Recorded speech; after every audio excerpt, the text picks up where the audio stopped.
Ma'asyiral muslimin yang dimuliakan Allah Subhanahu wa taala. Sedikit kita bicara tentang orang tua daripada Abi Hanifah, Nu'man ibn Thabit. Sungguh beruntung Nu'man ibn Thabit memiliki putra seperti Abi Hanifah. Ya, karena barakah keluarga, ikhwan. Jadi bapaknya Thabit ibn Ibrahim rahimahullahu ta'ala, ada kisah sedikit. Jadi ketika dia safar untuk talabul ilmi, ayahanda Nu'man ini, ayahanda Abu Hanifah Thabit ibn Ibrahim ini, jadi suatu ketika kehabisan bekal. Ketika kehabisan bekal dan kehausan, dia pun mencari sungai untuk minum. Dan Allah takdirkan berjumpa dengan sungai. Ketika melihat sungai, senang dia, langsung minum dari air sungai itu. Tiba-tiba kemudian ada apel yang hanyut di sungai itu. Karena memang lagi lapar, haus, tiba-tiba melihat ada apel yang hanyut, maka oleh Thabit pun kemudian diambil apel itu, kemudian langsung dimakan. Baru separuh, kemudian dia teringat bahwa apel itu bukan milik dia, tapi pasti milik orang lain yang jatuh dari kebunnya, sehingga hanyut di sungai itu kemudian didapatinya. Maka dia merasa berdosa gara-gara memakan separuh apel itu. Maka kemudian dia pun menyelusuri sungai itu sampai akhirnya berjumpalah dengan kebun apel itu. Maka dia pun mencari pemilik kebun itu dan mengatakan, apakah kebun ini milik anda? Maka sang pemilik kebun mengatakan ya. Kemudian kata Thabit, ayahanda Abu Hanifah, mengatakan, samihni, maafkan saya sudah memakan satu buah apelmu yang hanyut di sungai itu. Tetapi tiba-tiba pemilik kebun ini tertegun, kenapa kok masih ada orang yang jujur dan amanah, padahal itu apel yang hanyut. Sehingga dia mengatakan, tidak akan kumaafkan dirimu. Kemudian kata Thabit, ayahanda Abu Hanifah, bagaimana kalau seandainya aku bekerja di kebunmu, upahnya sebagai ganti daripada apel yang kumakan? Kata pemilik kebun, tidak, saya tidak akan memaafkan, dan saya akan berhujah di hadapan Allah, engkau sudah memakan apelku. Kata Thabit, subhanallah, lalu apa kira-kira yang menjadikan hati memaafkan diriku? Maka kata pemilik kebun, kamu harus menikah dengan putriku. Lah, gara-gara apel suruh kawin ya. Akhirnya kemudian Thabit ini, karena berfikir bahwa daripada kemudian apel ini akan berhujah di hadapan Allah, maka dia mengatakan, ya sudah, saya siap menikah dengan putrimu. Tapi kata pemilik kebun, tunggu dulu, putriku itu buta orangnya, bisu lisannya, tuli kupingnya, dan badannya setruk, tidak bisa digerakkan. Mau nggak antum kawin sama cewek yang kayak gini? Mau? Kacau antum. Sudah bisu, sudah tuli, buta, setruk lagi. Kata Thabit, subhanallah. Tetapi karena dia takut kepada Allah Subhanahu wa ta'ala, pasrah saja. Ya sudah, kapan kira-kira aku menikah dengan putrimu, yang penting kau maafkan atas apa yang telah kulakukan dengan memakan apelmu. Akhirnya kemudian sampailah pada waktu akad nikah antara Thabit dengan putri pemilik kebun itu. Kemudian setelah kemudian akad nikah, karena di zaman itu kan tidak seperti zaman sekarang dipajang gitu kan. Ya, perempuannya di kamar, kemudian laki-lakinya dinikahkan walinya. Ketika masuk ke dalam kamar mengucapkan assalamualaikum, tiba-tiba kemudian wanita itu mengucapkan salam. Bingung katanya. Kata bapaknya dia bisu. Kenapa pula dia mengucapkan salam? Kemudian tiba-tiba masuk ke dalam kamarnya, rupanya dia tidak tuli dan juga tidak buta. Bahkan dia wanita paling cantik yang pernah ditemui oleh Thabit, dan sekarang jadi istrinya. Kata Thabit, kenapa ayahmu mensifati dirimu engkau ini wanita buta padahal tidak buta? Kau tuli padahal tidak tuli, kau bisu padahal kau bisa bicara, dan kau tidak stroke, kau bisa bergerak. Ya. Kata wanita itu, mungkin maksud ayahku karena aku dikatakan bisu karena aku tidak pernah bicara kecuali kebaikan, tidak pernah melihat kecuali kepada yang halal, tidak pernah mendengar kecuali yang baik-baik, dan saya hanya bergerak kepada tempat-tempat ibadah saja. Maka dari pernikahan Thabit dengan pemilik kebun ini, akhirnya lahirlah ulama dunia, ulama kondang Nu'man ibn Thabit, atau dikenal dengan Abu Hanifah. Ya, ayahanda dan ibunya seorang laki-laki dan wanita saleh dan salehah, melahirkan anak saleh. Ma'asyiral muslimin yang dimuliakan Allah Azza wa Jalla, Abu Hanifah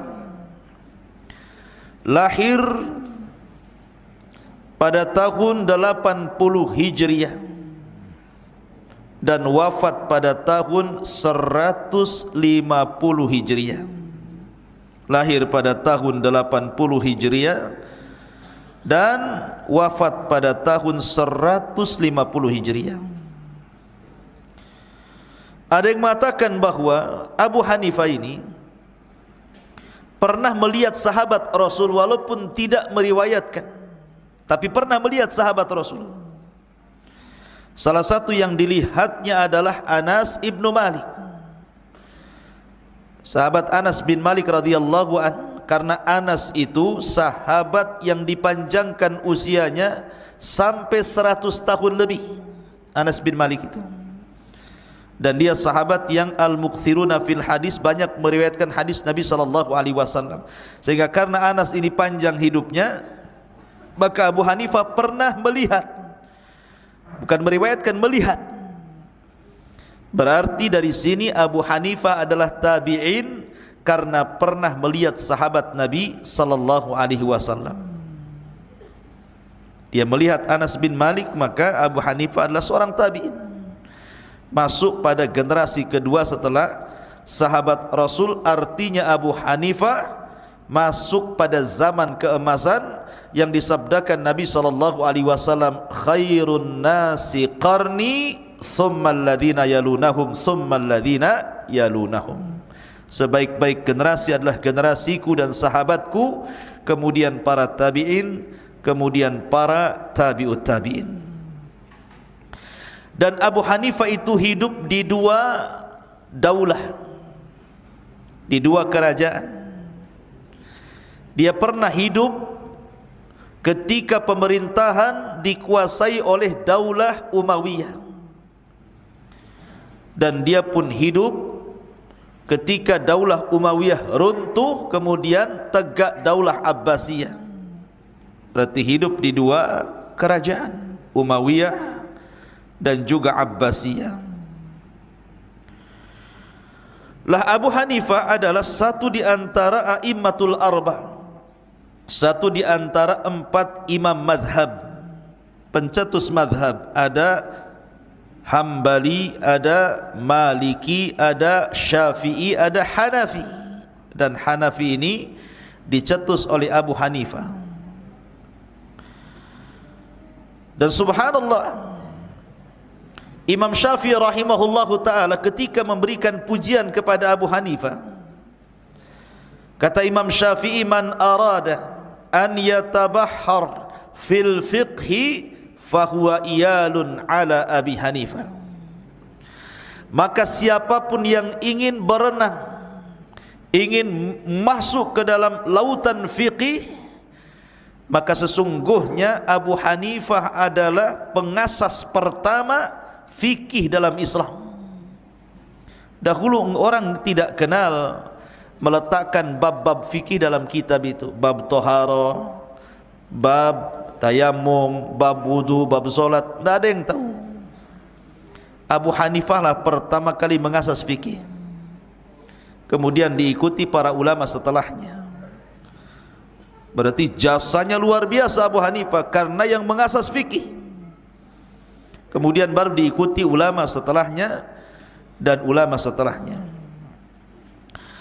Lah Abu Hanifah rahimahullahu ta'ala lahir di negeri Kufah. Lahir di negeri Kufah, sudah saya katakan pada tahun 80 dari hijrah Nabi sallallahu alaihi wasallam. Bapaknya Thabit ibn Nu'man. Thabit ibn Nu'man adalah ayahanda daripada Abi Hanifah. Kemudian dia meninggal di Baghdad pada tahun 150 Hijriah. Adapun sejarah belajarnya, Abu Hanifah ikhwatul fiddin muliakan Allah subhanahu wa ta'ala, dia mulai belajar itu karena mendapatkan nasihat dari seorang imam namanya Syu'bah, Al-Imam Asy-Syu'bah.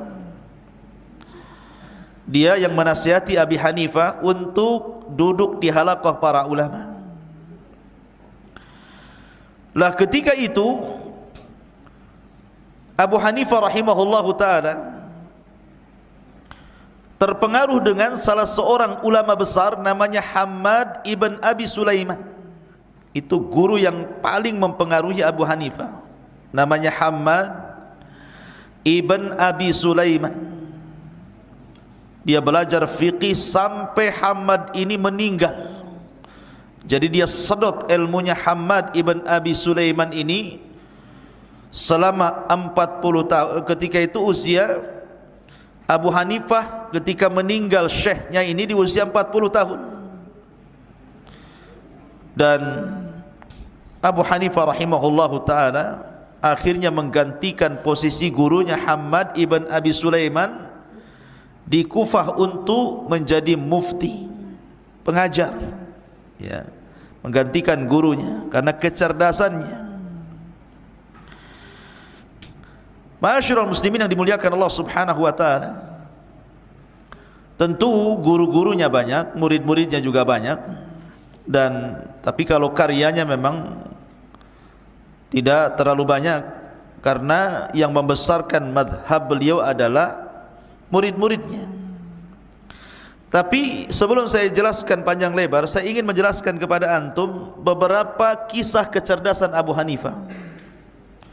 Abu Hanifah ini bukan hanya dilebihkan dari segi ilmu, tetapi Abu Hanifah itu dilebihkan dia dari segi kecerdasan munadharah, pandai debat orangnya, pandai debat. Makanya madhabnya disebut ashabir ra'i. Madhabnya itu lebih mengedepankan kecerdasan akal, tapi bukan berarti kemudian menyelisih Quran Sunnah, tidak. Saya akan sebutkan beberapa perdebatan Abu Hanifah yang menunjukkan kecerdasan Abi Hanifah. Pertama, debat Abu Hanifah dengan orang-orang mulhidin. Orang-orang mulhidin itu orang-orang yang tidak percaya adanya Tuhan. Dia anggap matahari, bulan, bintang, bumi semua tercipta begitu saja tanpa ada yang menciptakan, tanpa ada yang mengatur, tanpa ada yang memelihara, tercipta begitu saja, tiba-tiba ada saja. Dan mereka mengingkari hari kebangkitan. Tidak ada hari kebangkitan. Manusia hidup dan mati itu soal waktu saja. Lah akhirnya Abu Hanifah pun berjanji untuk berjumpa. Jadi dia diajak debat oleh seorang mulhid, mungkin bahasa kitanya orang ateis, untuk berjumpa di Irak, di dekat sungai Efrat. Jadi dijanjikan di Irak, di dekat sungai Efrat, harus menyeberangi sungai itu. Maka akhirnya kemudian berkumpullah manusia, karena mereka tahu siapa Abi Hanifah, ulama besar, ingin menyaksikan perdebatan yang spektakuler antara Abu Hanifah dengan seorang ateis. Maka ditentukan waktunya. Rupanya orang ateis ini sudah datang duluan ke tempat itu yang disaksikan manusia banyak. Ketika kemudian pada waktu Abi Hanifah harusnya datang, rupanya Abu Hanifah tidak datang. Umpamanya waktunya pagi jam 8, ditunggu sampai zuhur gak datang-datang Abu Hanifah. Maka dengan sombongnya seorang mulhidin ini mengatakan, innahu khaf, sesungguhnya Abu Hanifah takut sama saya, katanya.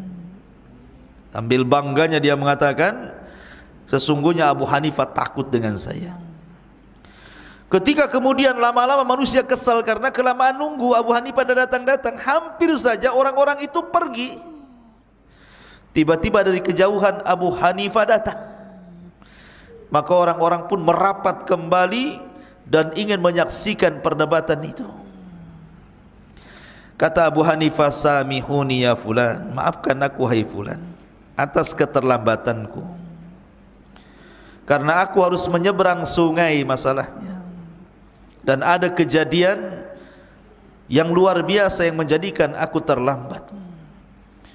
Maka kemudian seorang ateis mengatakan, kadzabta, dusta kamu, pasti kamu takut. Harusnya kau seorang imamul muslimin, imamnya kaum muslimin, amanah dong, datang jam 8, jangan pula datang jam 3. Akhirnya kata Abu Hanifah, bukan begitu.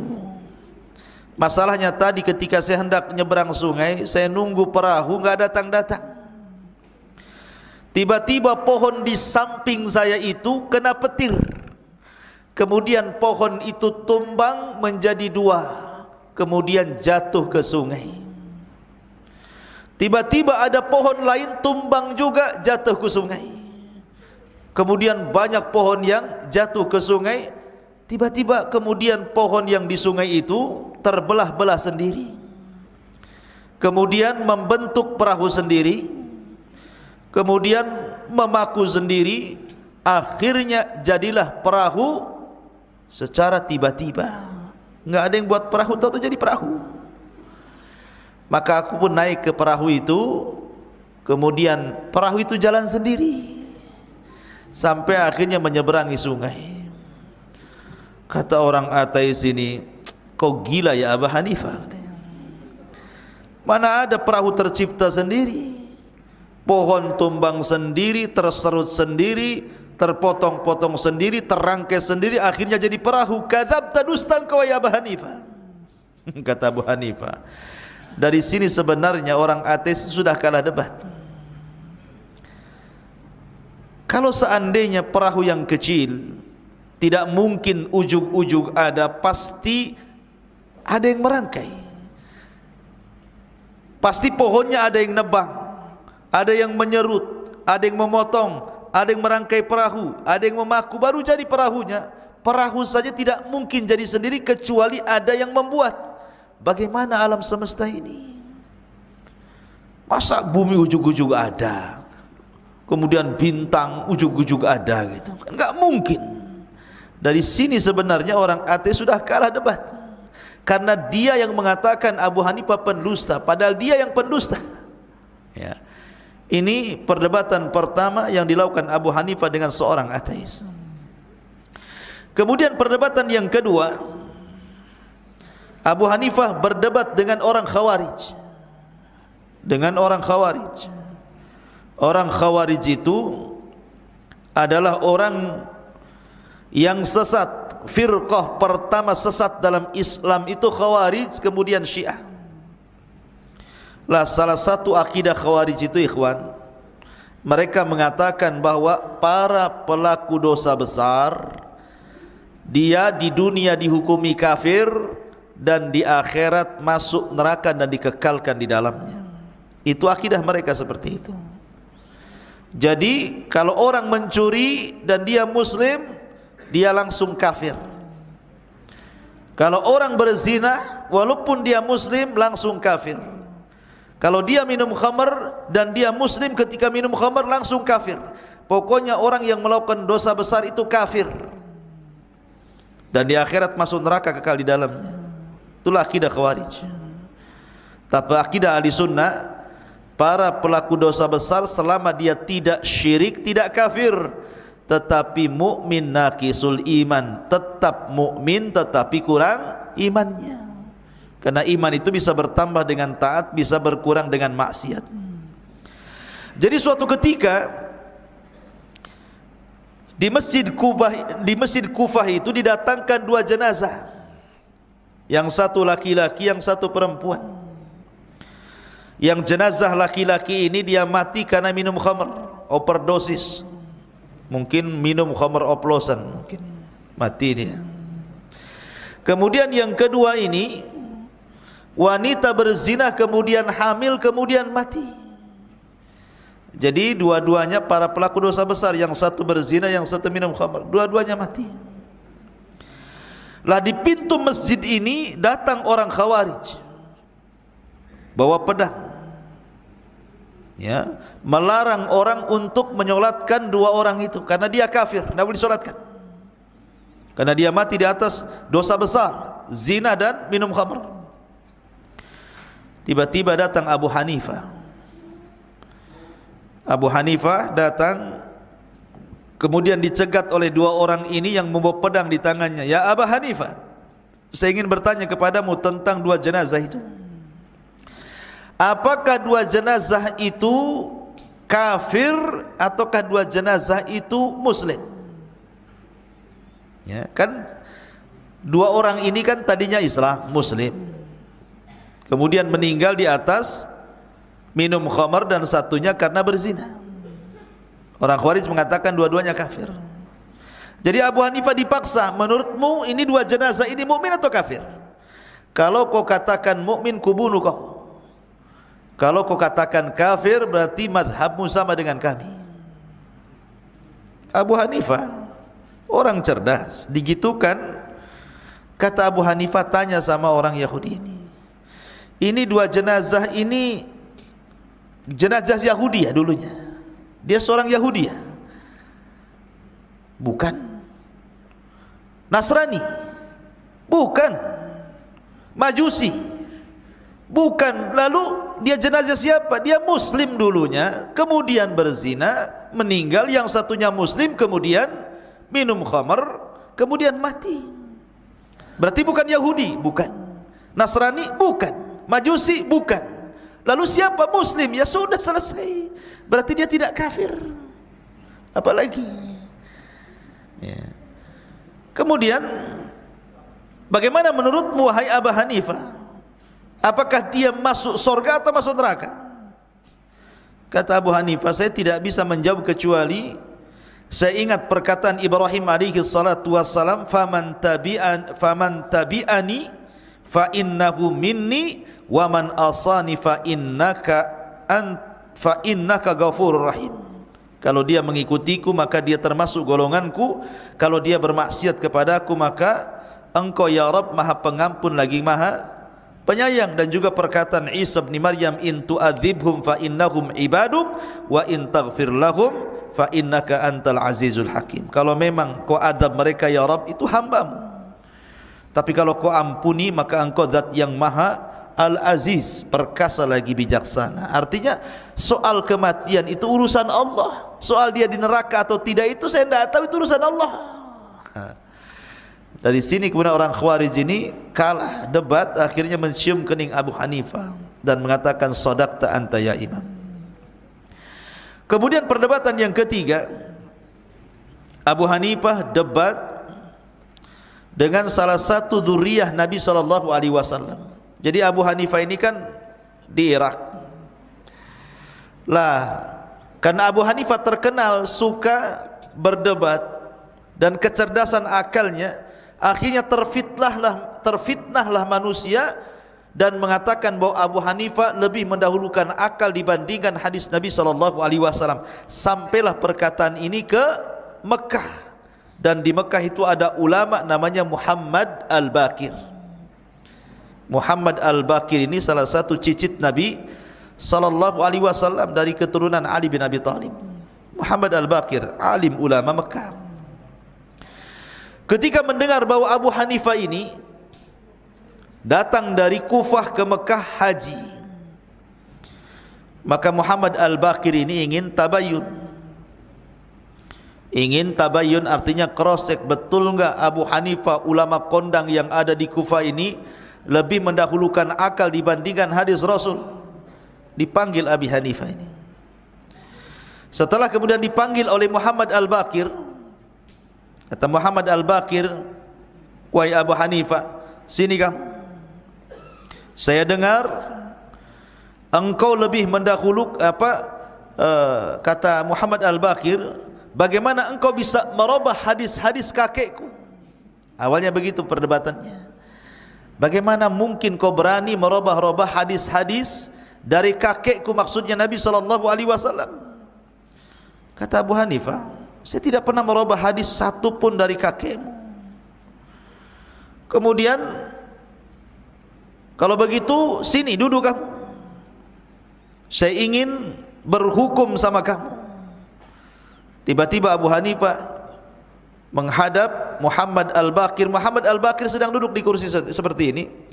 Tiba-tiba Abu Hanifah duduk di depan, di bawah, kemudian sambil memandang ke atas kepada Muhammad Al-Baqir.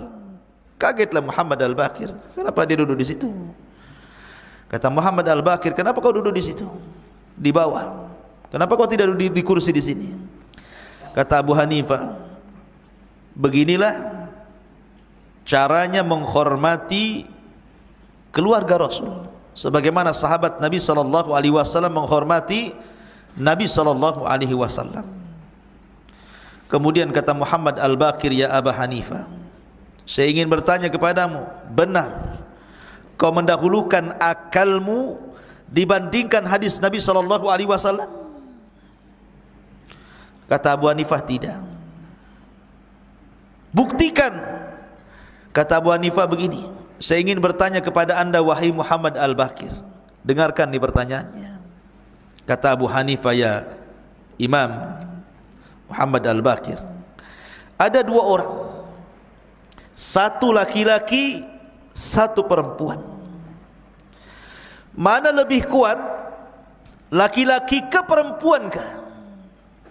Ya jelas laki-laki lebih kuat dibandingkan perempuan.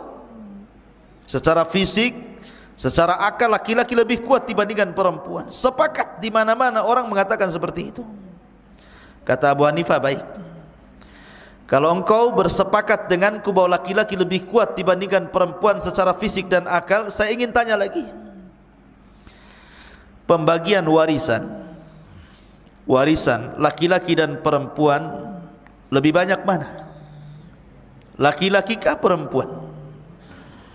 Tentu jawabannya laki-laki, karena laki-laki itu dapat satu, perempuan dapat separuh dari laki-laki. Kata Abu Hanifah, "Ya Imam, kalau saya pakai akal, harusnya yang lemah dapat bagian banyak, yang kuat dapat bagian sedikit karena dia bisa mencari lagi. Tapi karena ketentuan waris itu memang seperti itu, laki-laki dapat satu, perempuan dapat dua, ya sudah, saya terima saja, memang nasnya seperti itu. Apa saya mendahulukan akal dibandingkan nas?" Baru terdiam Muhammad Al-Baqir. Kemudian ditanya lagi, "Ya Imam, saya ingin tanya, ketika mengusap sepatu, kan ada syariat masul khufain, mengusap sepatu, bagi yang mukim 1 hari 1 malam, musafir 3 hari 3 malam, mana yang diusap? Yang ataskah, yang bawahkah?" Tentu yang atas. Secara akal yang kotor yang mana? kalau anda pakai sepatu, yang kotor tuh yang bawah atau yang atas? Tentu yang bawah yang kotor. Pertanyaannya, kenapa yang diusap yang atas? Harusnya yang diusap itu yang kotor.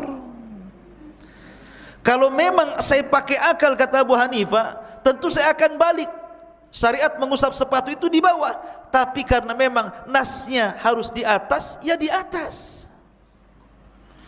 Terdiam Muhammad Al-Bakir. Kemudian ditanya lagi, ya imam, saya tanya tentang wanita haid. Wanita haid, kan dia meninggalkan solat dan meninggalkan puasa. Wanita haid itu tidak boleh solat, tidak boleh puasa. Pertanyaannya, lebih utama mana, solat atau puasa? Lebih utama mana, solat atau puasa? Solat. Kenapa Nabi SAW memerintahkan mengqadha puasa tapi tidak memerintahkan mengqadha solat? Kan solat lebih penting kan? Harusnya solat yang diqadha, bukan puasa. Kenapa yang tidak penting, maksudnya di bawah solat, itu pula yang disuruh diqadha, tapi solat tidak ada qadha? Kalau seandainya saya pakai akal, saya katakan solat diqadha, puasa tidak. Ini terbalik, memang begitu perintahnya. Kemudian saya ingin tanya lagi, ya imam, kencing dan juga sperma. Kencing dan sperma. Kencing najis, sperma tidak najis. Harusnya secara logika orang kencing mandi besar tidak? Tidak, cukup berwudu saja. Tapi orang yang keluar mani atau sperma, dia wajib mandi junub. Padahal kencing najis, mani tidak najis. Harusnya yang najis itulah yang suruh mandi besar. Yang tidak najis tidak perlu mandi. Kenapa dibalik? Akal tidak main di sini. Jadi kata Abu Hanifah, kalau mereka menuduh aku bahwa aku banyak menggunakan akal dan memberikan dalil, itu tidak benar ya imam. Saya menggunakan akal itu untuk memahami nas. Dari situ geleng-geleng siapa, Muhammad Al-Bakir, subhanallah, cerdasnya orang ini. Terus diciumnya, kemudian dia minta maaf karena telah salah menuduh Abu Hanifah. Cerdas Abu Hanifah, ya. Ma'asyiral muslimin yang dimuliakan Allah Subhanahu wa taala. Dan Abu Hanifah itu, ikhwan, dia punya tetangga tukang sol sepatu. Jadi tetangganya itu rumahnya sebelah, tukang sol sepatu, sudah miskin, tukang mabuk, miskin pemabuk pula. Jadi kalau dia habis kerja ngesol sepatu dari pagi sampai sore, dia pulang malam itu bukannya tidur malah mabuk tuh. Jadi kalau sudah jam 1 jam 2 malam itu ambil tua, mabuk dia sambil nyanyi, adhauni fa ayyu fatan adhauni. Pokoknya nyanyilah begitu bahasa dia. Jadi karena kencang, namanya orang mabuk, enggak bisa dikecilin volumenya. Suka-suka dia lah orang mabuk itu. Apa yang diomongkan pun tak tahu. Orang mabuk, ya.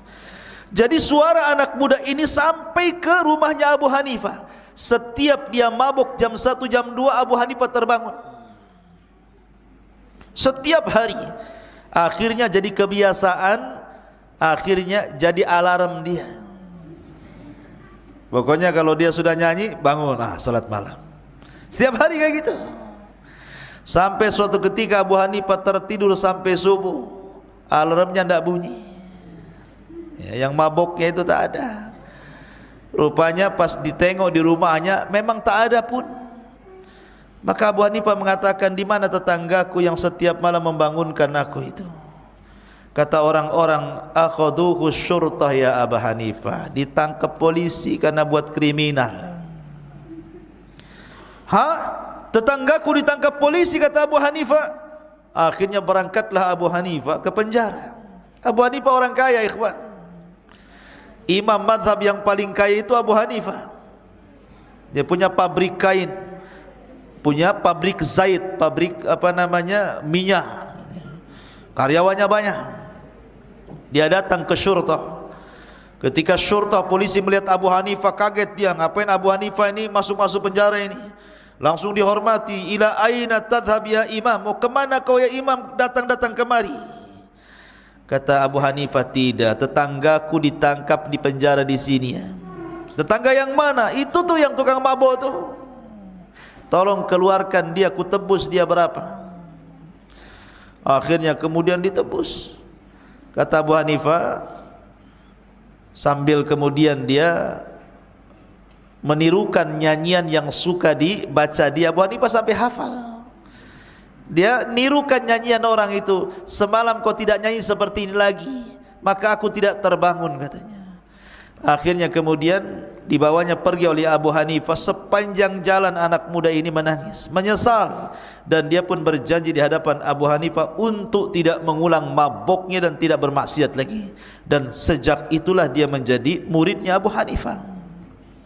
Lihat. Jadi terkadang Abu Hanifah memberikan contoh, walaupun tetangganya tukang mabok, tetapi kemudian diambil kebaikannya, jangan dilihat sisi buruknya. Kalau kita punya tetangga tukang mabok, wah udah lapor polisi itu, tangkap aja itu, hari-hari bising aja kan. Tapi Abu Hanifah lihat sisi baiknya. Makanya juga ada satu kisah yang menarik dari Abu Hanifah itu. Ada murid Abu Hanifah itu namanya Abu Yusuf. Abu Yusuf itu murid khususnya Abu Hanifah. Abu Yusuf.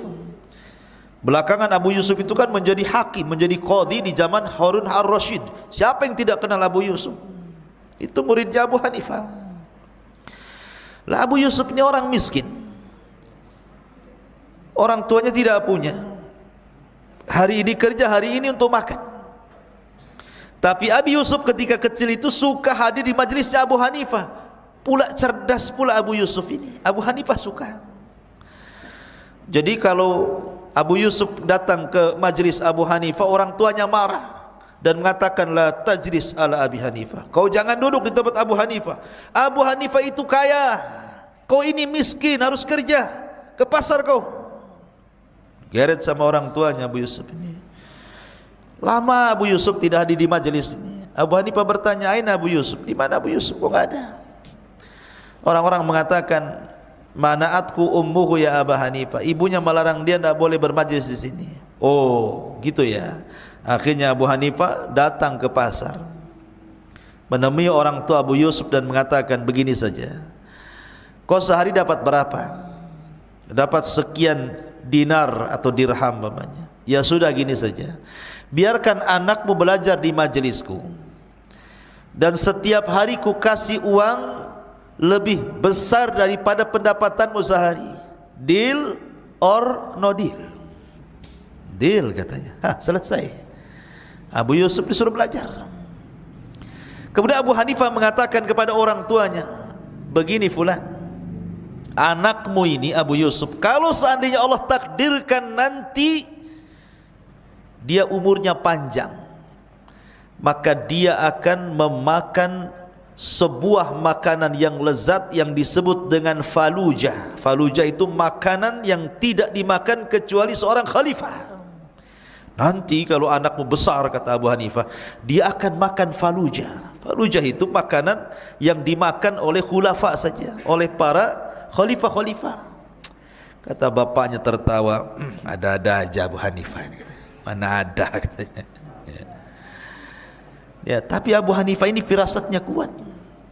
Akhirnya Abu Yusuf pun belajar, menyerap ilmunya Abu Hanifah sampai wafat Abu Hanifah. Kemudian dia pun meneruskan majlisnya Abu Hanifah menjadi syekh besar. Akhirnya di zaman Khalifah Harun ar-Rasyid bangga dengan Abu Yusuf ini. Kemudian diangkat menjadi qadhi, menjadi hakim besar, ya, hakim negara. Dari miskin menjadi hakim negara karena ilmu yang mengangkatnya. Jadi Harun ar-Rasyid kan suka duduk dengan para ulama. Jadi suatu ketika Harun ar-Rasyid mengundang Abu Yusuf di istananya. Sini Abu Yusuf, datanglah ke istanaku, karena sudah menjadi qadhi. Sini duduk di samping saya. Kemudian setelah duduk di sampingnya Harun ar-Rasyid, kata Harun ar-Rasyid, datangkan makanan kemari. Rupanya makanan itu falujah yang dimakan oleh para khulafa. Dihidangkan di depan. Dilihatnya Abu Yusuf makanan enak itu, tiba-tiba dia tertawa, hahaha katanya kan.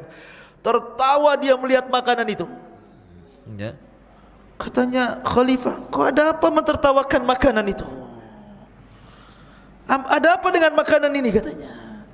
Kata Abu Yusuf, afwan, maaf ya Khalifah, saya teringat dengan ucapan Abu Hanifah dulu. Dia pernah mengatakan ke orang tuaku, jika anak ini usianya panjang, nanti dia akan memakan makanan Khalifah Fallujah. Sekarang menjadi sebuah kenyataan. Kata Harun ar-Rasyid, subhanallah, begitu berakalnya Abu Hanifah. Tidak ada yang mustahil bagi Allah Azza wa Jalla. Itulah firasatnya kuat Abi Hanifah. Makanya antum mungkin sekarang ya antum di Jabal Uhud, nanti mungkin di antara antum kalau sudah besar, siapa tahu ada yang jadi menteri agama. Minimalnya ya kerja di KUA lah. Ma'asyiral muslimin yang dimuliakan Allah Subhanahu wa taala. Ya. Artinya bahwa tidak ada yang menyangka manusia itu menjadi orang besar. Itulah ilmu mengangkat derajat seseorang. Innallaha yarfa' bihadzal kitab aqwaman, mengangkat dengan Quran itu beberapa kaum. Yarfa'illahu alladhina amanu minkum walladzina utul ilma darajat. Terkadang Allah angkat derajat orang-orang yang beriman di antara kalian dan derajat orang-orang yang berilmu di antara kalian. Ikhwan, Abu Hanifah itu bukan dikenal imam dalam hadis saja, imam dalam fikih saja, tapi dia imam dalam ibadah, imam dalam zuhud, imam dalam wara, imam dalam akhlak. Luar biasa akhlaknya Abu Hanifah ini, ibadahnya Abu Hanifah. Sampai dijelaskan ikhwan, bagaimana ibadahnya Abu Hanifah itu.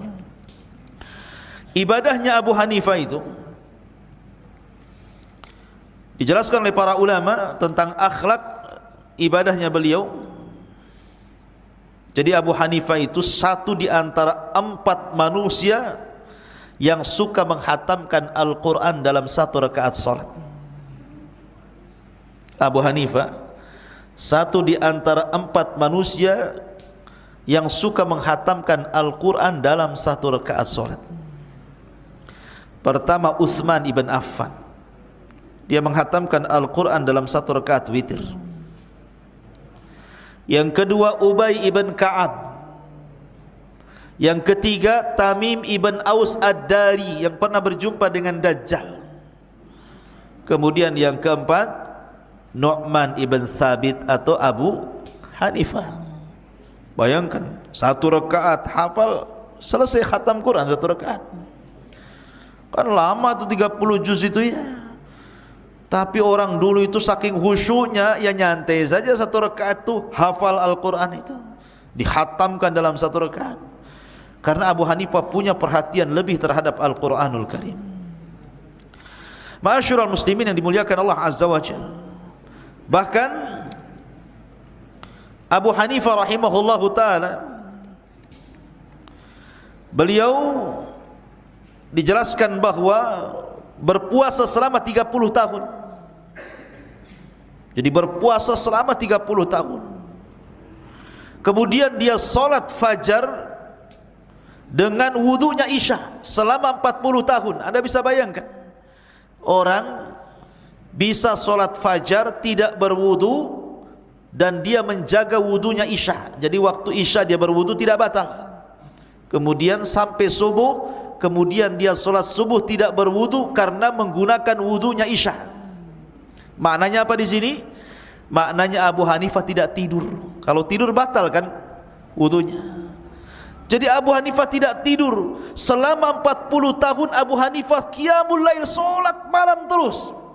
Dan dia berwudu Isya digunakan untuk wudunya fajar. Siapa yang bisa melakukan seperti ini kecuali memang ulama pilihan. Bahkan setiap hari Abu Hanifah itu menghatamkan Al-Quran, minimalnya dia baca Al-Quran itu 3 hari sekali dihatamkan Quran. 3 hari sekali. Dan kalau masuk Ramadan jangan tanya, hari-hari biasa saja 3 hari sekali dihatamkan Quran. Ma'asyiral muslimin yang dimuliakan Allah Subhanahu wa ta'ala. Sampai-sampai Abu Hanifah itu jarang tidur. Tidurnya itu antara zuhur ke asar saja. Jadi tidurnya siang dia, zuhur ke asar. Lebihnya enggak akan tidur lagi sampai besok lagi. Dihabiskan untuk mengajar, untuk ibadah, untuk berzikir, dan begitu seterusnya. Sampai Abu Hanifah itu dikenal ibadahnya. Setiap malam dia tidak pernah meninggalkan qiyamul lail.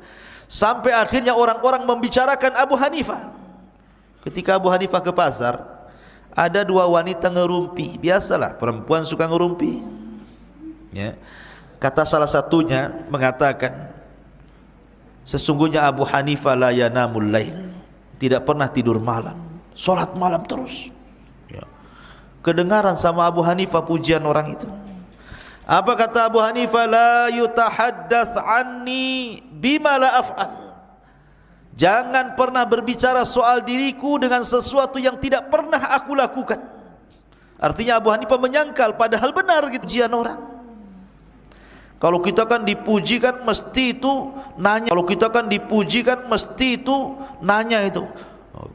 Oh, si Anu muji antum Oh, ngomong apa dia tentang saya? Begini antum ini orang baik. Lu ketika ngomong sama saya berapa orang di situ ya? Adalah 10 orang. Ada lagi enggak selain 10 orang itu? Waktu ngomong di masjid apa di luar? Di masjid. Lah itu corongnya waktu itu nyala atau tidak tuh katanya? Dikejarnya orang tuh, ya. Jadi kita ini suka kalau seandainya dipuji kemudian mengejar soalan gitu kan.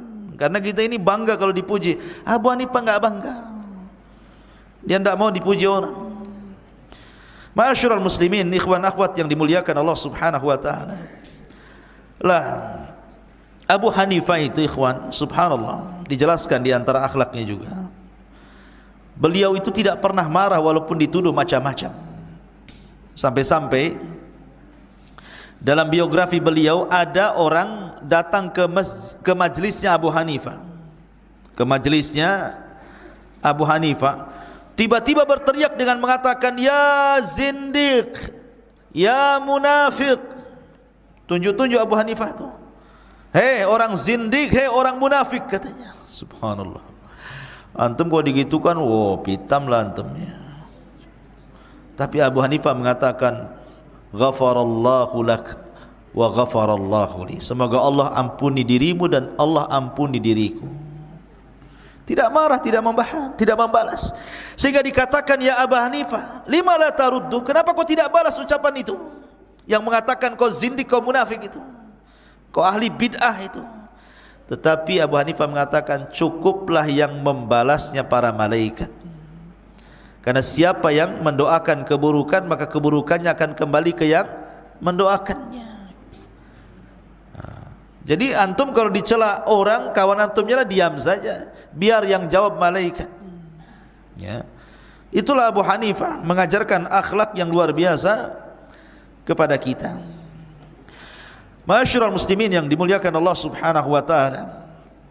Lah sebagaimana ulama-ulama yang lain, tadi kemarin kita sudah jelaskan bagaimana Imam Ahmad dapat ujian di penjara, bagaimana Imam Syafi'i juga hampir dibunuh, bagaimana Imam Malik juga sudah dijelaskan sampai lepas katibnya ya disiksa kan. Abu Hanifah juga sama, dia diuji oleh Allah Azza wa Jalla. Jadi suatu ketika Abu Hanifah itu diriwayatkan, dia ikut keluar bersama Zaid ibn Ali Zainul Abidin, ikut melakukan pemberontakan bersama Zaid ibn Ali Zainul Abidin kepada Hisham ibn Abdul Malik. Dan Abu Hanifah itu ketika itu yang mendukung pemberontakan itu.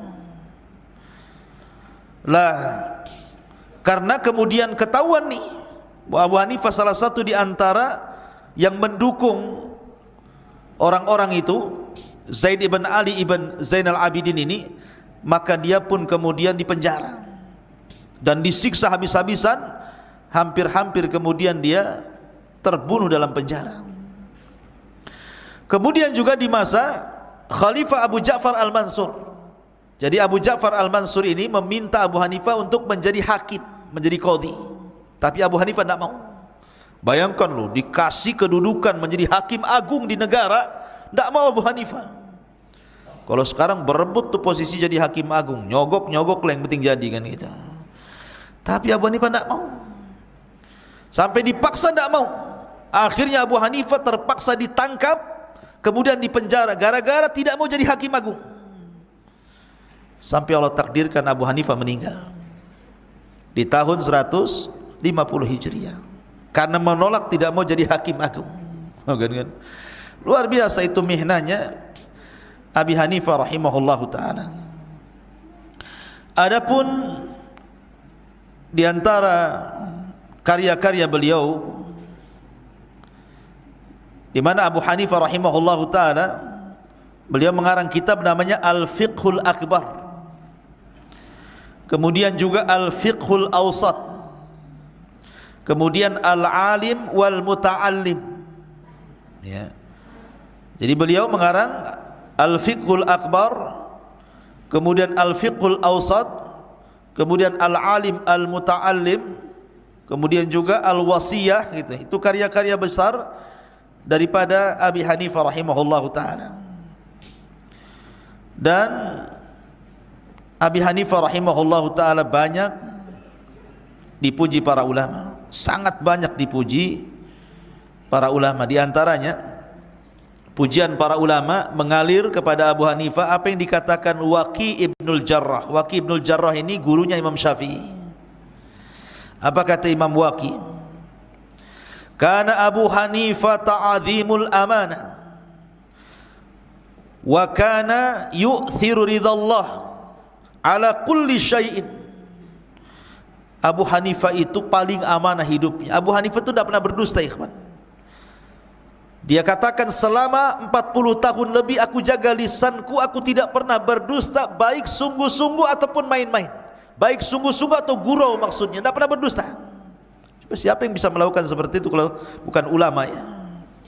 Maka dia orang yang paling amanah, dan dia lebih mendahulukan redoknya Allah dibandingkan redoknya manusia. Sampai-sampai Imam Syafi'i rahimahullahu ta'ala pernah ditanya, Su'ila Malik ibn Anas, ditanya Imam Malik ibn Anas, hal ra'aita Aba Hanifata wa nadhartahu ya Imam? Kata Imam Syafi'i, wahai Imam Malik, karena Imam Malik kan gurunya Imam Syafi'i, pernah engkau melihat Abu Hanifah kemudian berdebat dengan Abu Hanifah? Kata Imam Malik, ya, ra'aitu rajulan law nadhara ila hadhihi sariyati wa hiya min hijaratin faqala innaha min dhahabin laqama bi hujjatihi. Kata Abu Hanifah, kata Imam Malik, sungguh aku melihat seseorang, kalau seandainya tiang kayu ini, kata Imam Malik, dikatakan oleh Abu Hanifah ini kayu, kata Abu Hanifah ini emas bukan kayu, maka dia pasti akan menang dalam berhujjah, padahal jelas-jelas kayu. Tapi kalau kata Abu Hanifah ini bukan kayu emas, kemudian dia berhujjah, pasti aku kalah, tetap dikatakan ini emas padahal kayu. Saking cerdasnya gitu ya. Imam Malik sampai memuji seperti itu kepada Abi Hanifah. Termasuk juga kata Abdullah ibn Mubarak. Abdullah ibn Mubarak itu orang kaya, ikhwan, sama Abu Hanifah ya, kaya luar biasa. Kata Abdullah ibn Mubarak, ra'aitu a'badan nas wa ra'aitu awra'an nas wa ra'aitu a'laman nas wa ra'aitu afqahan nas, fa amma a'badan nas fa Abdul Aziz ibn Abi Ruwad, wa amma awra'un nas fal Fudail ibn Iyad, wa amma a'lamun nas fa Sufyan ats-Tsauri, wa amma afqahun nas fa Abu Hanifah. Katanya Abdullah ibn Mubarak, aku pernah melihat satu ulama itu ahli ibadah, yang lainnya ahli wara, yang lainnya alim luar biasa, yang lainnya fakihnya luar biasa. Adapun yang ahli ibadah dialah Abdul Aziz ibn Abi Ruwad. Adapun orang yang paling wara dialah Fudail ibn Iyad. Adapun orang yang paling alim dialah Sufyan ats-Tsauri. Adapun orang yang paling cerdas dialah Abu Hanifah. Begitulah berkata Abdullah ibn Mubarak rahimahullahu ta'ala. Bahkan Abu Yusuf muridnya mengatakan, kanu yaqulun, mereka para ulama mengatakan, Abu Hanifah zinatullah bil fiqhi wal ilmi was sakha wal badli. Abu Hanifah itu adalah zinatullah, perhiasan Allah dalam fiqih, dalam ilmu, dalam kedermawanan, dan dalam menghabiskan waktu untuk ketaatan, dan juga wa akhlaqil Qur'anil lati kanat fih, dan Al-Quran dijadikan akhlaknya. Karena Abu Hanifah itu orangnya dermawan, sampai-sampai ada cerita, ini Abu Hanifah ini punya tetangga. Tetangganya ini mau jual rumah. Anggap saja kalau sekarang harganya 100 juta. Oh, banyak orang nawar. Kenapa? Tetangga Abu Hanifah. Kalau saya beli rumah itu, saya dapat tetangga Abu Hanifah. Abu Hanifah itu luar biasa orangnya. Tiba-tiba kemudian, setelah banyak yang menawar, dari 100 juta dinaikkan pula 200 juta. Orang mengatakan, ya fulan, kau tempel harga 100 juta, sudah ku tawar, kau naikkan pula 200 juta. Kau niat tak jual rumah? Itu. Yang benar saja ngasih harga, katanya. Kata yang punya rumah, ya, yang 100 juta itu harga rumah saya, tapi yang 100 juta harga tetangga saya Abu Hanifah. Maka 200. Kalau saya pindah belum tentu kau dapat tetangga sebaik Abu Hanifah, katanya. Maka ku jual harganya, katanya. Lihat, sampai dijual harganya. Ketika Abu Hanifah mendengar bahwa tetangganya butuh duit gitu kan, akhirnya dia datang kepada tetangganya, mau jual berapa rumahmu? Kata Abu Hanifah, biar ku beli. Sekian wahai Abu Hanifah. Kata Abu Hanifah, nih saya kasih duit, ambil lagi rumahmu. Kan enak punya tetangga kayak gini.